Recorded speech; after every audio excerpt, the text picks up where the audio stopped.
একটি গ্রামের বড় বটগাছের নিচে বাঁশের মাচার উপর বসে চারজন বন্ধু গল্প করছিল। তাদের নাম ছিল রফিক, মাসুম, সামাদ ও রাহুল। গল্প করতে করতে হঠাৎ রাহুল বলল, চলো একদিন সবাই মিলে কোথাও ঘুরতে যাই। তখন সামাদ প্রস্তাব দিল, জঙ্গলে ঘুরতে গেলে কেমন হবে? মাসুম খুশি হয়ে বলল, হ্যাঁ, অনেক মজা হবে।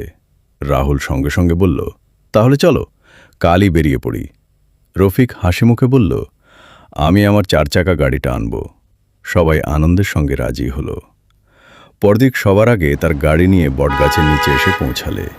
কিছুক্ষণ পর বাকি 3 জনও এসে গেল। প্রত্যেকের কাঁধে একটি করে ব্যাগ। তারা প্রয়োজনীয় জিনিসপত্র ব্যাগে ভরে এনেছিল। সবাই গাড়িতে উঠল। রফিক গাড়ি চালাতে শুরু করল, আর 4 বন্ধু আনন্দ নিয়ে জঙ্গলে ক্যাম্পিং করার উদ্দেশ্যে রওনা দিল। অনেক দূর গাড়িতে যাওয়ার পর 4 বন্ধু অবশেষে জঙ্গলের ভেতরে প্রবেশ করল। জঙ্গলের রালের রাস্তা কিছুটা খারাপ ছিল, তবুও রফিক ধীরে ধীরে গাড়ি চালিয়ে সবাইকে নিয়ে আরও গভীর জঙ্গলের দিকে এগিয়ে গেল। চারপাশে উঁচু গাছগাছালি আর পাখির ডাক পরিবেশটাকে আরও মনোরম করে তুলছিল। কিছুক্ষণ পর তারা একটি সুন্দর ছোট ঝর্ণার পাশে এসে পৌঁছালে। ঝর্ণার পাশ দিয়েই একটি নদী বয়ে যাচ্ছিল, আর নদীর ধারে গভীর জঙ্গলের মাঝে একটু ফাঁকা জায়গায় রফিক গাড়িটি থামালে। সবাই গাড়ি থেকে নেমে চারপাশের সৌন্দর্য দেখে মুগ্ধ হয়ে গেল।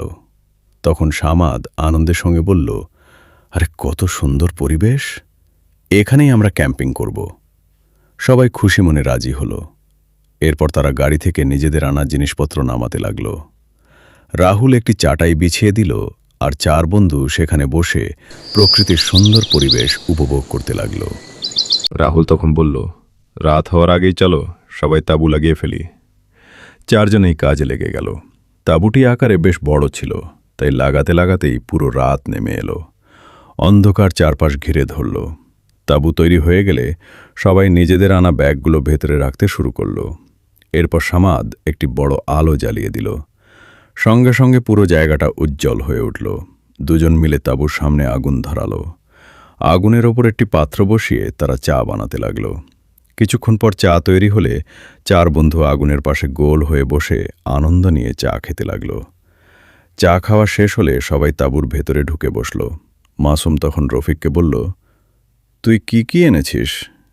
রফিক তার ব্যাগ থেকে আলু, কিছু সবজি, পানির বোতল আর একটি আলো বের করল।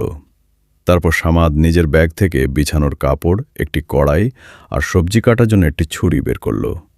এইভাবেই সবাই একে একে নিজেদের জিনিসপত্র বের করতে লাগল। এরপর রান্নার প্রয়োজনীয় জিনিস নিয়ে 4 জন আবার তাঁবুর বাইরে বেরিয়ে এসে আগুনের পাশে রান্না শুরু করল।